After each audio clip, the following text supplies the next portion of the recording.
Can everyone see me? Everyone hear me? Are we look like we're good? All right. So I facetiously titled my presentation when I was working on it, Things I Wish More Band Directors Knew About the French Horn. This is one of those instruments that has a bad rap, especially among a lot of band directors. It's generally considered very hard compared to all the other instruments. There's a reason for that, and we're going to go into that a little bit today. But also, I think one of the main reasons this instrument is considered kind of a mystery is there's just not a whole lot of time focused on it in brass pedagogy. A lot of times, if you're in brass pedagogy class, you're learning trumpet and trombone, and you might spend a week or two on horn, but that week or two is quite often from a trumpet or trombone teacher teaching the class as well. So it's one of those that it's kind of hard to get a whole lot of specific instruction on the instrument from an actual horn player, someone who's made their living playing the thing. So I'm going to cover quite a bit of beginning horn stuff today. My goal was to kind of do two things. One was to maybe fill in some of the gaps as far as starting beginner horn players that you might have missed in pedagogy class.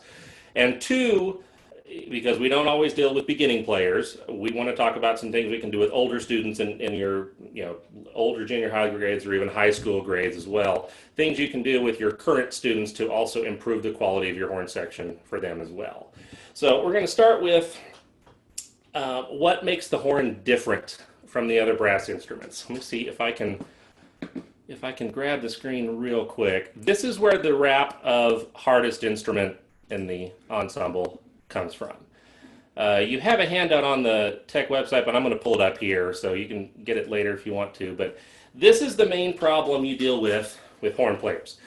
As with any brass instrument, it's essentially just a length of tube, and you're making the buzzing sound with your lips, and you can produce certain overtones on any length of tube, and that's how all brass instruments work. At any given point, all you're doing is you have a length of tube, the valves just change the length, and that gives you your notes.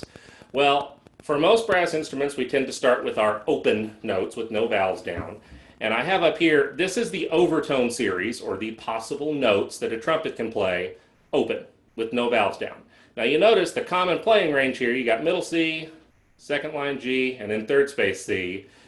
That's going to be a lot of what they play their beginning year. They've only got 3 notes that they can play open. Well, if you look at a horn, it's the same series of notes, but because the horn's so much longer, they tend to play higher up in that overtone series. So that same range, middle C up to third space C, we have twice as many partials. This is why we crack a lot of notes. This is why it's considered a lot harder to play. This is also why they tell you need a really good ear, because if you don't hear the right note, if you're playing in the right range on a trumpet or trombone, as long as you're in the ballpark, the instrument can kind of at least sort of help you put the note there. It's certainly not as helpful as, say, a clarinet or a woodwind, where if you push the right button, the right note comes out. I know it's more complicated than that, but in general, if the right button's down, it's pretty easy to get the right pitch. Horn is about as close as you can get to singing, where if that pitch is not in your head, it's not coming out the horn. It's not going to help you hardly at all, because our common playing range pretty quickly gets to the point where all of the notes are a whole step together, or sometimes even closer than that. If I was to play the whole Overtone series, eventually in a common playing range for the horn, we can get a whole chromatic scale without changing valves if we want to. It doesn't sound great, but so that's where we run into trouble. Now, we do have some help with double horns these days. This is the open Overtone series on the F side of the horn, which hopefully everyone from pedagogy remembers. You have an F side, and then you push the trigger down, and that's the B flat side. Well, there's the B flat side. And you can tell F up to F, it's the same series of notes. There's that same octave. You get the root, the third, the fifth, the flat seventh, and the root again. It's still pretty close together. It's still pretty easy to miss notes. So there's where we run into some issues on why the instrument's hard. And there's some things I do with beginning students to start to address that fairly quickly. So we're going to change gears a little bit. We will come back to this handout a little bit later when we talk about lip slurs, because it becomes a pretty big factor. So starting off with beginner horns. The first thing I do, let's see, hang on, let me see if I can change there we go. The first thing I do, am I in the full picture here? Am I the big picture on the call? I can't tell at the moment. Each individual can set the screen a little differently. Okay. The upper right-hand corner, you can do speaker view or the Okay. Brady Bunch view. It Okay. depends on how they have it set up. All right. I'm going to be showing a few mouthpieces and a few books. So if you can make my picture the big one that you're looking at, that'll help see things a little bit more clearly. So when I'm starting to recruit horn players, actually, you know what? Before we get to that, if you want the number one resource I would recommend for teaching yourself about the instrument, getting a beginner started on the instrument, and frankly, something that'll last them through high school, I'm going to mention this now because I'm going to reference it a lot later. This book came out a couple years ago. It's written by a lady named Karen Houghton. She is a co-owner of Houghton Horns, which is a horn shop down in the Dallas area. I know them from my time in Dallas. But this book right here is the single best method book I have ever seen for horn players, period.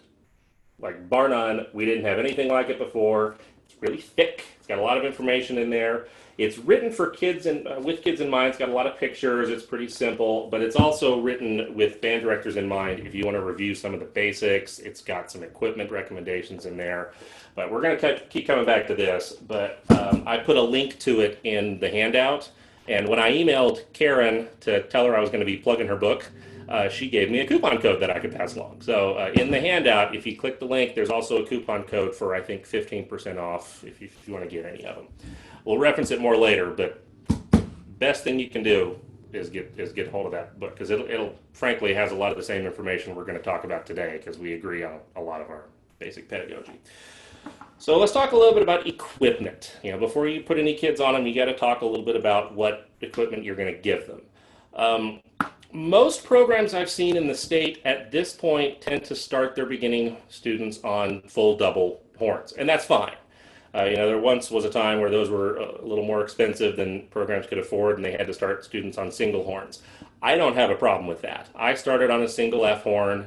A lot of programs used to, and some still do in other states, not so much in Arkansas anymore. But if budget is a concern, like if you have a lot of beginning students and you don't have enough instruments for them, something you might consider doing is, instead of doing the whole buy really nice horns for the top band and then pass down the not so good horns to the beginners, you might consider buying a few cheap single horns for the beginners and then keeping the doubles up with your current students. Sometimes that can be a little cheaper, a little more budget friendly. Some specific instruments I listed on the resource handout. Holton 179s are great if you have them. If you're looking for some single horns, Kahn and Yamaha make some very, very good single F horns.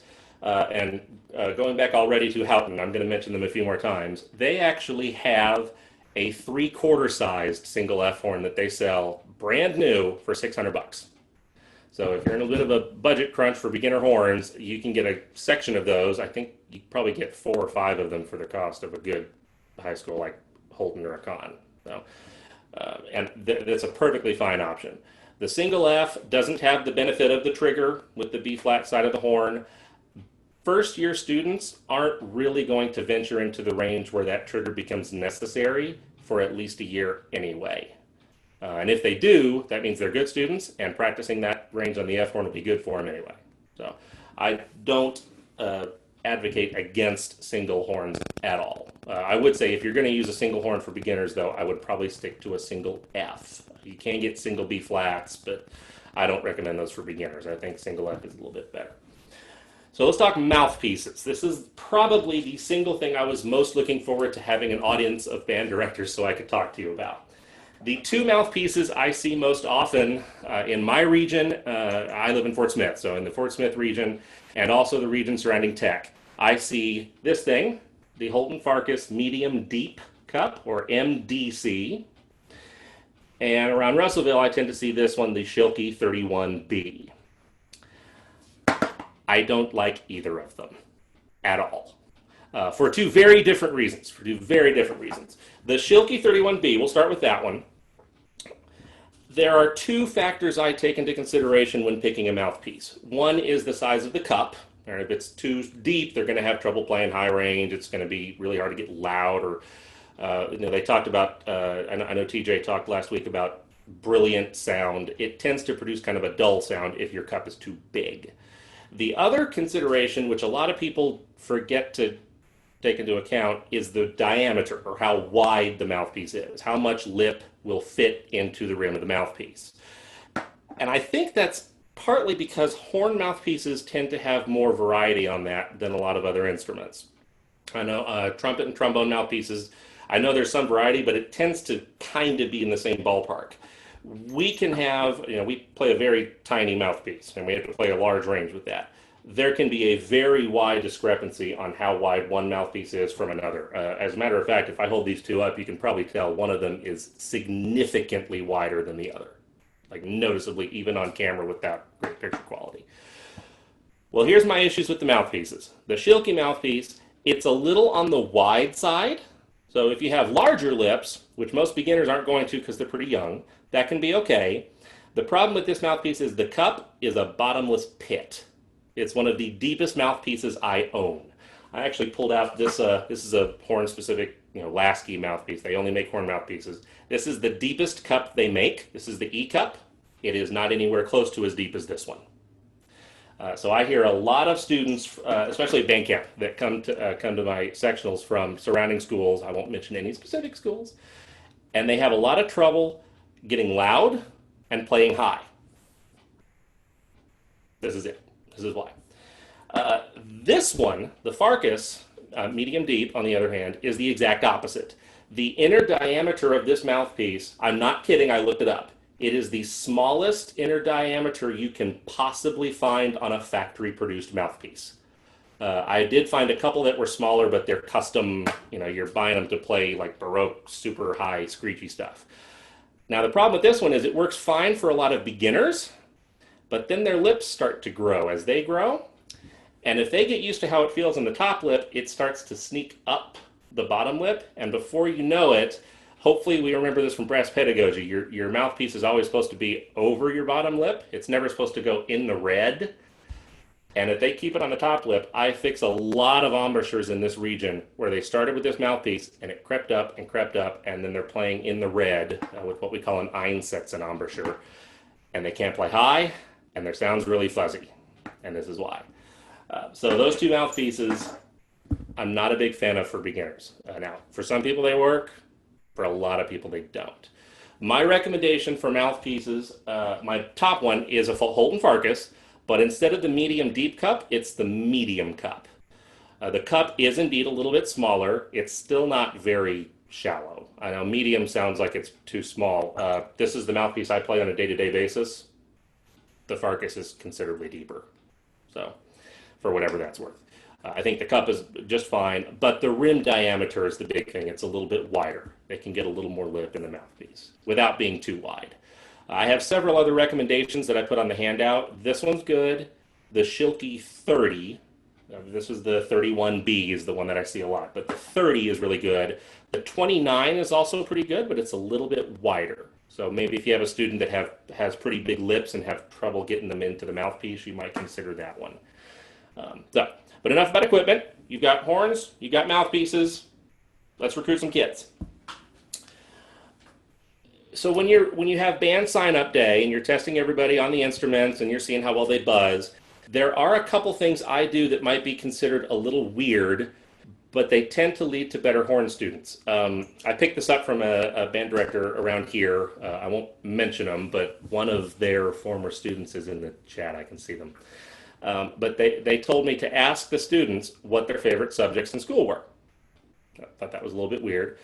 He was eyeballing students with strong scores in math and science because that analytical nature tends to help a little bit on the horn. The horn's a little more complicated than the other brass instruments because of the extra valves, right? You've got the double horn and you play up higher in the series, so you've got a lot of alternate fingerings you can use.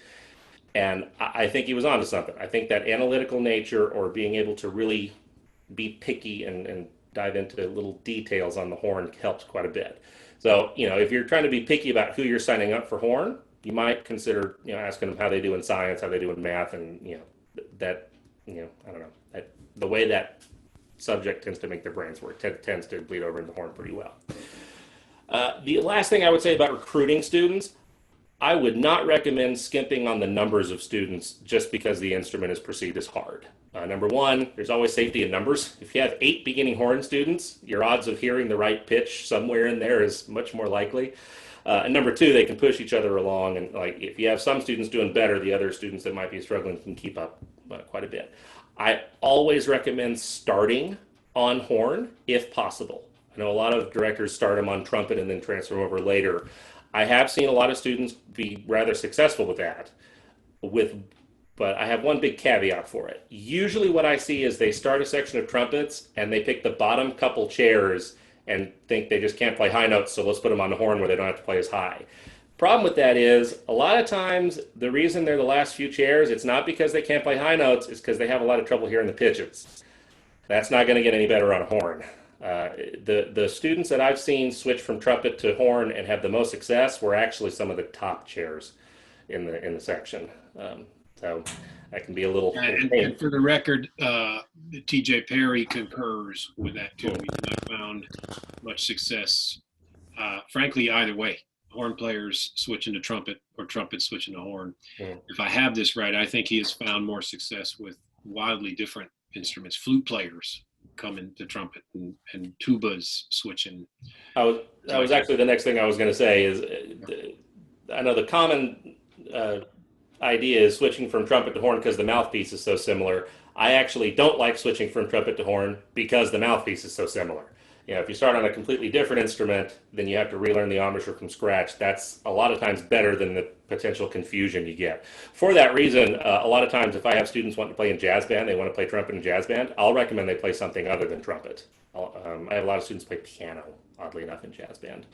I actually have a junior high kid that made first chair trumpet jazz band his 8th grade year, first chair trombone jazz band his 8th grade year, or 9th grade year, and first in symphonic on horn, just like within a couple of years. So weird. So anyway, so when you're starting them off, let's get to some actual starting them off properly. Mouthpiece placement is one of the biggest things I push when first starting off horns. Most classes that I've seen in the state teach the 2/3, 1/3, right? 2/3 upper lip, 1/3 lower lip. We get that from the Farkas book, and in general, it's correct. I actually reached that conclusion a little bit differently than the Farkas book does, though. The first thing I have all of my beginning students do is take their finger, and if you want to do this, you can. It'll look kind of weird on the group chat, but I have them run it along their bottom lip, and you can feel there's a ridge where your lip ends and the skin starts. This is what we call the pink line. And then I have them put the mouthpiece, I have a rim, but I'll have them take the mouthpiece and put it right underneath that line. Because remember, we never want it to be in the red. What I have them do is put it right underneath the red and then roll up like that. I pretend it's like a little teacup or something right underneath their lip. It has to be underneath the pink line because I don't want any red hanging over. That's the difference between that Einsätze and embouchure I mentioned earlier. That's just a fancy German word for set in. It's an embouchure that's set in the bottom lip. We don't want it set in the lip. We want it set on or over the lip. Again, some of the best horn players in the world play with an Einsätze and embouchure. I never start a student with that embouchure because in general it doesn't work for everybody. So I have them start with the mouthpiece underneath the lip and then roll up. And more often than not, you'll end up with 2/3 upper, 1/3 lower lip that way. That's also one of the ways I test what size mouthpiece works better for the student. If they start with the tiny mouthpiece, you won't be able to see it on camera. But if I start on the bottom lip with this MDC, the one I said was small, and roll it up, my top lip will not fit in the mouthpiece. It'll be in the red on my top lip, and that's how I know this is way too small for me. So if they start with the mouthpiece right down here and roll it up, and there's not a whole lot of top lip, if it's 2/3 bottom, 1/3 upper, you might consider finding a mouthpiece that's slightly wider, like that Schilke 29 I put on the handout might be an option. So once we get the mouthpiece in place, we all have our own method for teaching them how to buzz. There's actually a really good video that one of my former colleagues put on YouTube. Haley Hoops put one up about buzzing a few days ago. She says, smile, and then bring the corners forward. That gives you the puckered smile that we're looking for. So you smile, bring the corners forward, ta-da, buzz. Now, there's a bunch of different ways to get students to start buzzing, but for me, as long as the mouthpiece is in the right spot, both lips are in the mouthpiece, and then you get them to use a lot of air, you're going to be good to go. Now, I spend quite a bit of time buzzing with my students before they ever play on the horn. Right? A lot of the sections that I work with beginners, I have a couple schools I still work with beginning sections, and we'll spend a good couple weeks just on the mouthpiece doing sirens, maybe doing some pitch matching before they ever get on the horn. That's the other thing I would recommend about beginners. Start ear training immediately. Now that can be three things. That can be singing a pitch and have them sing it back to you. Just forget the instrument, make sure they can hear a pitch, and then mimic the pitch, recreate the pitch. The next thing I'll do is have them do that on a mouthpiece. I'll buzz this note, and then they'll buzz this note. And I'll ask them if that was the same note. Usually they can tell it's not the same note, and then I'll ask them if it was too high or too low. I don't get a whole lot more complicated than that with beginning students, but that gets you some basic ear training. You want your horn players to start developing a very discerning ear very quickly. Very, very quickly. After that, I get to the horn. Now, I tend to work with beginners. I tend to start on whatever note. If we have private lessons, I'll start with whatever open note they can produce easily. I don't even tell them to think about what note it is. It doesn't matter. It usually ends up being middle C or the E or G above that. Hopefully it's the G, because that's kind of the middle range. So if that's their first note, great. If it's a little lower, that's also fine. And that's middle C, that's fine. Those are your first three notes that I will teach all of my beginners, C, E, G, which is pretty convenient considering it's a C major triad. What I will have them do, those are the only notes I will teach them at the beginning. I won't teach them how to read or finger F or D or anything like that. They'll play them, but they won't be reading them yet. I'll teach them those three notes, and then we'll start doing some ear training exercises so they can figure out which one they're on. Because I can have them play a note, but if they can't tell me that's an E, we're going to work on it a little bit. Even at the very beginning, I'm going to ask them if they can figure out which note they're on. Now, the way I do that is basic ear training. C to E is a major third, E to G is a minor third. We'll talk about the songs that have those same intervals. The same thing y'all did in oral skills to learn your intervals. I'll start doing that with beginning students. You'd be surprised how quickly they pick up on it. The next thing I'll do is more pitch matching on the horn. One of my favorite things to do with students, because they love it, is we'll go down the line. I'll have 8 beginners in front of me or however many. We'll pick a finger. It doesn't need to be open. It can be second. It can be all three. The more valves you add, the harder it gets, by the way. But I'll play a note. And then down the line, they all have to recreate that note. I don't even tell them what note it is. We'll pick any fingering we want. They can ask if it wants to be high or low note. I have beginning students that have not played more than a few days playing every pitch from middle C to third space C because they have no clue what they're doing. They just know they're pushing a button and matching a pitch. That's it. They'll play F sharps with all 3 valves down. They'll use alternate fingerings. It's fantastic. And it gets their ear developing quickly. So that's my basic getting students started off properly. Now, a couple other things when they actually get the instrument in their hands. The mouthpiece work is pretty easy to enforce good habits with, right? We want them sitting up straight. We want them, nice and tall, breathing well. When they get the horn in their hands, some of those habits start to go out the window, and there's a couple things you can do to watch it. Number one, the pressure of the mouthpiece. If they're going to use any pressure in the mouthpiece, obviously we don't want to use too much. We're going to have to use some. I tell them to try to keep the pressure off the top lip. Since that's the one that's in the mouthpiece more, that's the one that tends to vibrate more. So if you're going to press, which they do for high notes, it's unavoidable. You can tell them not to all you want, but they're going to press. Tell them to try to use more pressure on the bottom lip than the top lip. And you can tell very quickly when they start doing that. I'm going to buzz, and as I buzz, I'm going to start pushing on the top lip. And even with a microphone, even over the computer, you'll hear it.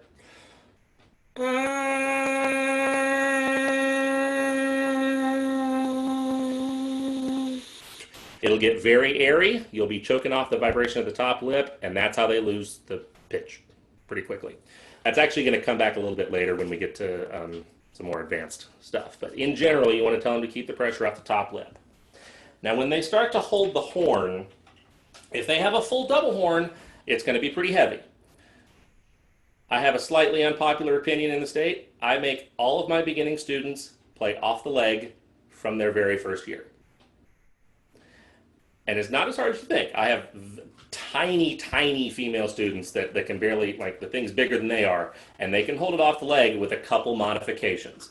Number one, the first time I tell them to hold it, I have them hold the mouthpiece on their lip, and then I bring the horn to them so that they know that's where the horn goes. It doesn't go up here and then you do this. The rule I tell them is the horn comes to you, you don't go to the horn. All right, so you have them demonstrate a good posture, put the mouthpiece in place, and then bring the horn to that.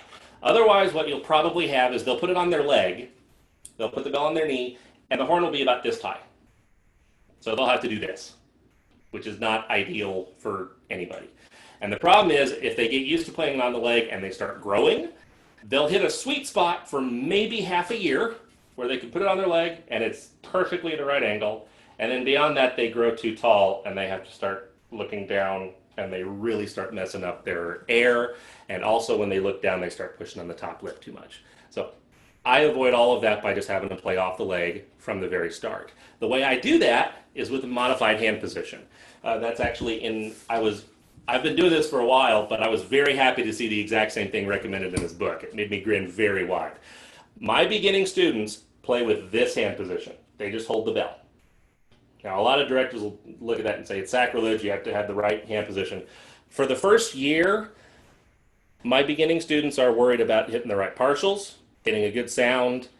All this is going to do, compared to this, if their hand is like this for the first year, the only thing you're going to have to deal with is they'll be a few cents sharp.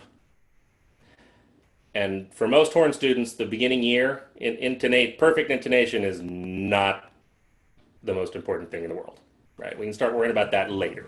If all else fails, you can pull the main tuning slide or something like that. But for the first year, I have no problem with the students holding the horn like this. It makes it a little bit easier for them to hold it off the leg. They can hold it off the leg and it can hang down or something. I've even seen some students hold it like this. I don't recommend this one necessarily, but something, as long as they can hold it up and as long as the hand's not in the bell like a mute stuffing up the sound, they're fine. Now, when you go to start teaching the real hand position, the biggest thing that happens is the problems that I see is they start going too far in or they cover too much. The proper hand position on the horn is not this. It's this. It's very, very open. It's quite flat. I usually tell them to do the princess wave at first, and everyone does it. Everyone does it just fine. The boys kind of feel kind of silly doing it, but yeah, that's fine. And then that goes in the bell. Now, from this angle, I always show the students this as well. From this angle, you can see it looks like my hand's pretty far in there. It looks like I'm covering it up. But if I turn it around, I'm not moving my hand at all. You can see there's plenty of room for the sound to get out. That's what you want. That's actually one of the benefits to have them start like this, is they get used to the horn being really open. They can blow. There's not going to be a hand in there stopping the air coming out. So the more you can get the hand out of the way, the better off you'll be. All right, so moving on from beginners, let's talk about some older students and things you can do to improve the quality of your section when they get a little bit older. Two of the biggest things that I see issues with, I'm going to see if I can share the screen again, are lip slurs for warm-ups. That's probably the big one. We have a slight issue when it comes to full band warm-ups. A lot of times they have lip slurs for the brass, and they work fantastic for trumpet and trombone, and not so great for horn. On a trumpet, you can start off with these three notes.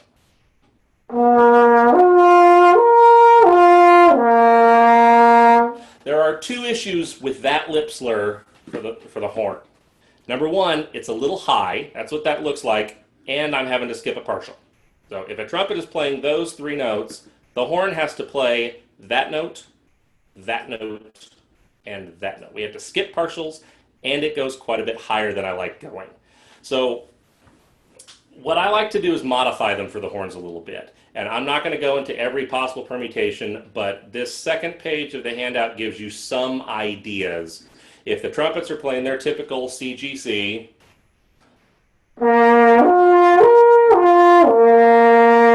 I like the horns to basically just take the second and third note down an octave.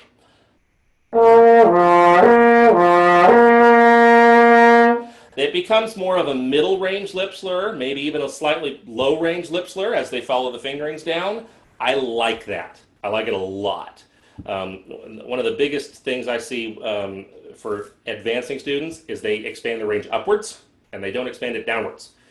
If we start on middle C for the horn, our common playing range goes up 2 octaves and down 2 octaves.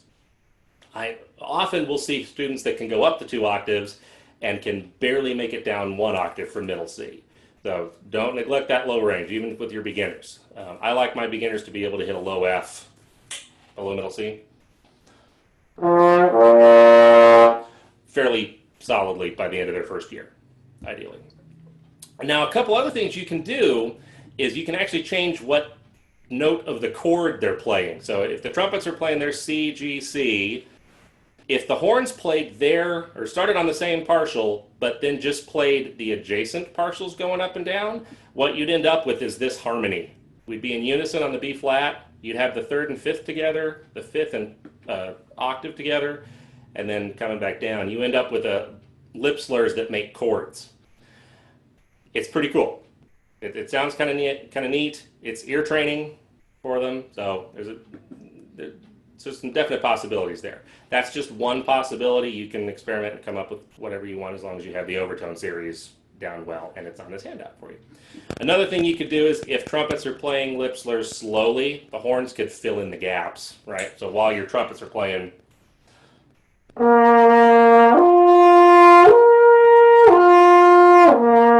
your horns can do their overtones, just filling in the gaps.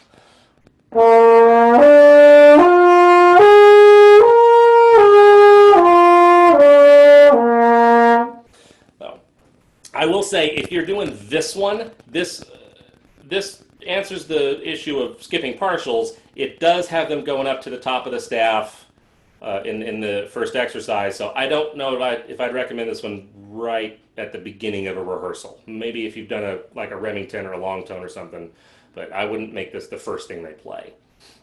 In general, for my first lip slur of the day, I don't exceed a third space C, which is what a lot of trumpets do as well. So hopefully that gives you some ideas for how to tweak some lip slurs, because I hear a lot of, if your horns are trying to play the same lip slurs as a trumpet, a lot of times they're having to kind of muscle and use some bad habits to do it. So if you can make the lip slurs a little more friendly for horns, that gets them started off better at the beginning of a rehearsal. It can lead to a lot more relaxed playing, a lot better habits in general, a lot better sounds. And I know this is kind of a basic, I tried to give you a few examples to give you some ideas. If you want any feedback from me on that, my email's at the top of this. I am more than happy to look at any warm-up you use with your band. If you could send me what your trumpets are doing, I will write you an option for your horns. I'd be happy to do that, because it can make a big difference in the quality of your horn section real quick if they're not killing their face at the beginning of rehearsal trying to keep up with the high brass. The other thing I wanted to talk about, I'm going to push through it pretty quickly, is this thing.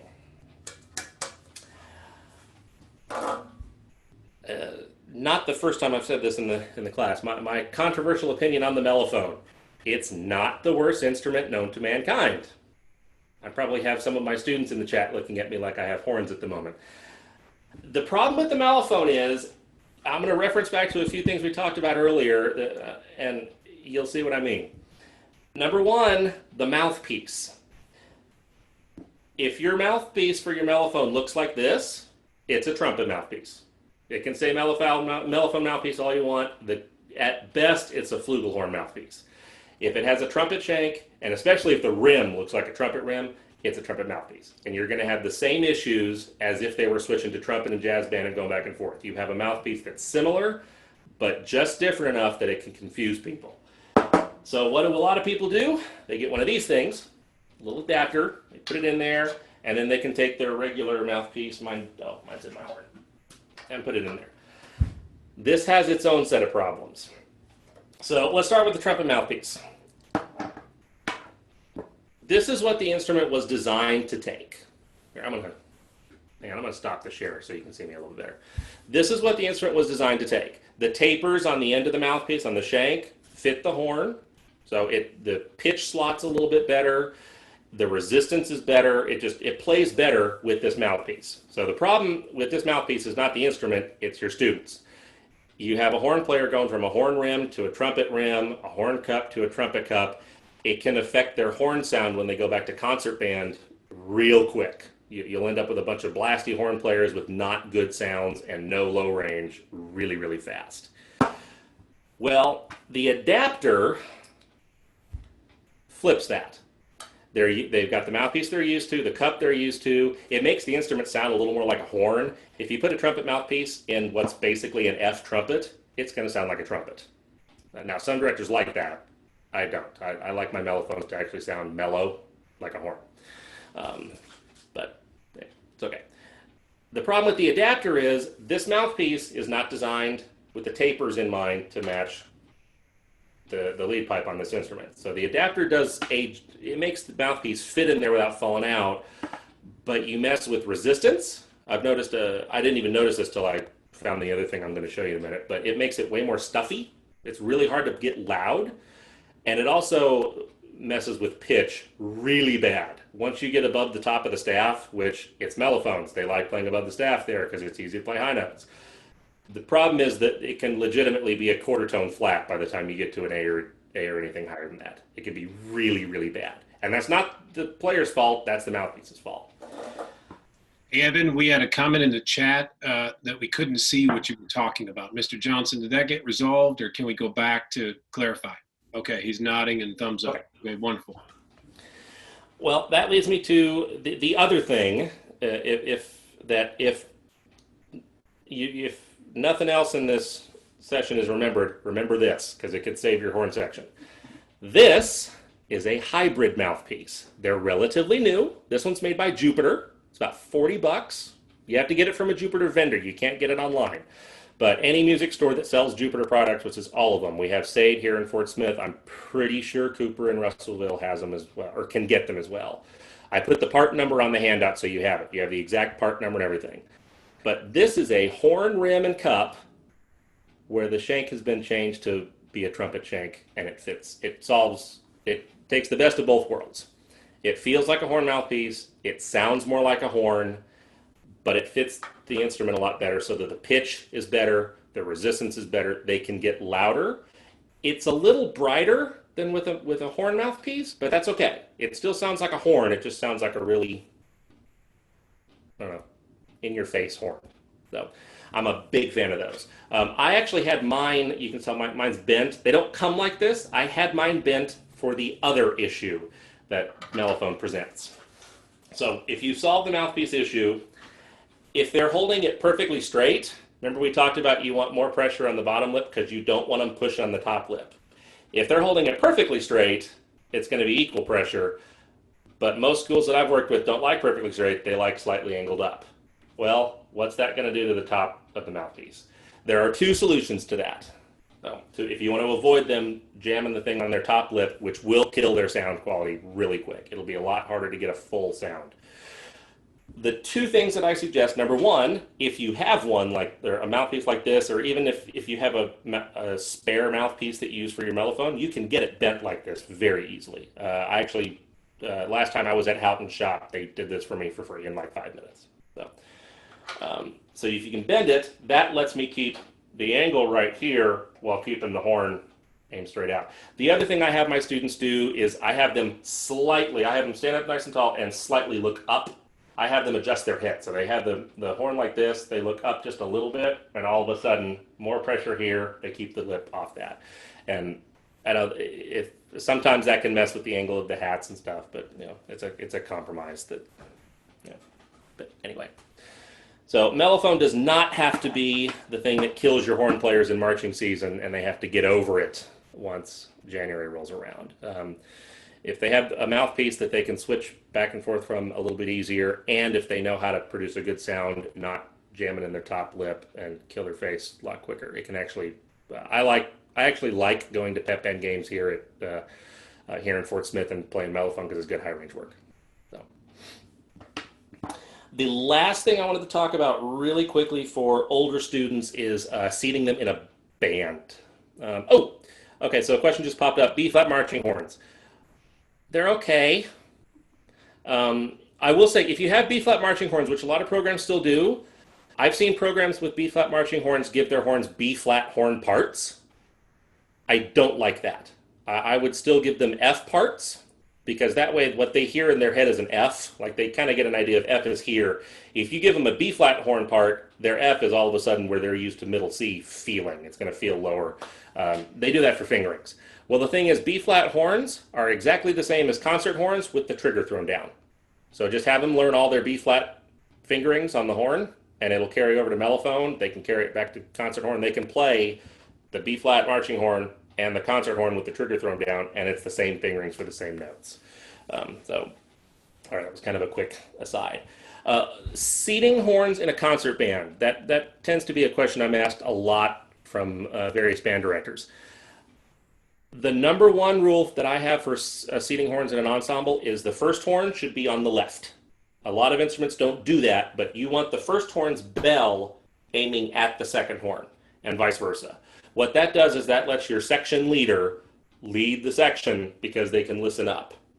If you sit them in the opposite order, a lot of times even the second horn can't hear what the first horn's doing on a loud passage. So, the number one factor to consider when seating your horns, they've got to be able to hear up to their principal horn, or else they can't lead the section.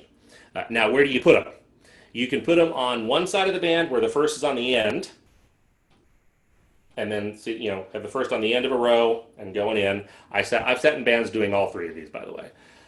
That's okay, except they're all aiming backwards towards the offstage area where usually there's a curtain that's going to suck up their sound really quick. Now you can flip that. You can have them on the end, the conductor's left. But you'll probably end up with the fourth horn or your last chair on the very end aiming out into the audience. And depending on the quality of your last chair horn player, that can be a little iffy. So that's kind of up to the conductor if you want to do that.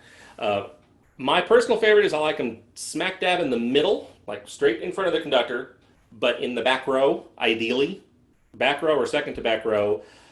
But that's assuming they have something reflective behind them to bounce the sound off of. If they're playing in a band, band rooms usually won't have this, but a stage oftentimes will have a big curtain. When I was doing my undergrad at UFAS, we have a nice big fat velvet curtain right behind the band. It just sucked up our sound more than anything. Yeah, it was crazy. If you have something like that, you can put reflective shields behind them to kick their sound out. There's a bunch of different options. So all three of the options are viable. I've seen all three. They all work. They each have their pros and cons. The biggest thing is principal's got to be on the left so he can play down into the section and lead them.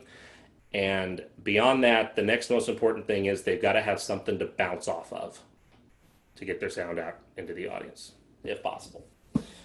I know we're running short on time, so really, really, really, really quickly, I'm going to show the last thing in the handout is just a list of resources for everybody. So equipment suggestions I've already talked about, but that's all of them here. Hopefully the link works, but that's a link to the 3/4 sized the little baby single F horn from Houghton here. It's a cute little thing. There's the mouthpieces I don't like. There's the mouthpieces I like. Some bigger options for more advanced students or larger lips. There's the mellophone mouthpiece. Now, Houghton also has a few other resources you might be interested in. Like there's a link to the book, where you can buy the book with the coupon code there. They also sell a starter kit for beginners with mouthpiece brush. It actually comes with a mouthpiece that I recommend. It's actually a fax medium cup, but that's just a carbon copy of this. A fax medium cup is just a copy. That's all fax does is they reproduce mouthpieces. And they also have several instructional videos on their website that are fantastic. This is basically the first few chapters of the book. So mouthpiece placement, posture, everything we talked about today, and it's going to say much the same thing I did on here. So it's an invaluable website to keep handy if you want to refresh about any of that. Finally, I put some YouTube things on there. You know, kids like their YouTube these days. Anything you can do to get good horn sound in their ear or just get them excited about the instrument, is fantastic. I mean, I know TJ said this last week, but get them listening to top-notch horn players. I tried to list these, with the exception of Dennis Brain, because Dennis Brain is like the godfather of horn solo playing ever. But starting underneath Dennis Brain, on the soloists, I tried to list them in order of the most live YouTube recordings they have. Most recordings you find of Radic are going to be live performances. Same thing with Radovan Vakovic. You get a little bit further down, you might be getting like album recordings that are just audio only and not picture. And on the other side, I listed some more fun stuff. If you want to hear some crazy stuff that you didn't think horns could do, listen to those guys or any of the ensembles, the quartets. I know all my students have seen this, but the Budapest Quartet has a recording of the Bach Little Fugue in G minor. If you haven't heard it, go look it up. Just type that name into YouTube. It'll be the first one that shows up. And about 10 seconds into it, and for the whole recording, your jaw will be on the floor because you didn't think horns could do that. It's pretty nuts. Sarah's Horn Hangouts is Sarah Willis of the Berlin Philharmonic, the best low horn player in the world today, and she has hour-long interviews with horn players, and you could waste 5 days doing that. Pretty cool. So some resources to get them excited. I will watch some of those, listen to some of those in beginning classes to get the sound in their ear. It's very, very fun for them, and it gets them excited about stuff. I know I kind of moved pretty quickly through some of that, so my name and email is at the top of all this, and contact me at any time with any questions. I'm pretty bad about answering emails in the summer because I tend to check out, but I'll try to do a little bit better the next few weeks if you have any questions regarding what we talked over today. And I know we're about out of time, but if anyone has any questions, it looks like we have maybe a minute or two if any questions have popped up. That's wonderful, Evan. Thank you very, very much. Let's see. Ralph asks about favorite symphony recordings featuring really great horn. Ooh. For brass or horn specific? If you want to, probably wants to know for trumpets. Yeah. I mean, one of the most famous ones that I go to a lot, if I want to hear something that's just going to make me want to go practice and probably kill my face in 5 seconds, Chicago Symphony recorded Shostakovich 7th with Leonard Bernstein. If any brass player who's ever heard it is grinning ear to ear at the mere mention of it. The last couple minutes of that recording will wake you up. There's a fantastic... here's one. Most brass players are going to know Bruckner's 8th. There's a wonderful recording of Cleveland with George Zell. The last movement is what we all like. I will recommend you go back and listen to the last 5 minutes of the slow movement. You will hear some of the most gorgeous horn playing you have ever heard in your life by the great Myron Bloom. We just lost him last year, playing on his nice big 8D, and it'll be some of the most beautiful things you've ever heard, and then it goes right into the brass finale for the last movement. So you get both the wonderful lyrical side of the horn and the really exciting. I mean, you can't go wrong with Mahler either. Chicago with Schulte, Mahler 1. That's kind of a mecca horn recording for me. But yeah, I could probably come up with a bunch more, but I know we're out of time. So by all means, was it Ralph that asked? Email me. I'll send you a very long list. If that's it, thanks everybody for tuning in. Hope that was somewhat helpful. And yeah. Thank you very much, Evan. Thanks, everybody. Next week is marching band program coordination with Dr. Daughters and some of his team that have built shows around the country. And Dr. Reed will join us for a trombone masterclass. So I hope we'll see everybody next week at 4 o'clock. Brass month continues. We will have the woodwind people here soon, but they all just picked some of the later months. So they're coming along later on in the summer. Otherwise, nice to see smiling faces, all of you. Please stay safe. Be in touch anytime if there's anything I can do for you. Otherwise, see you next Tuesday. Bye-bye.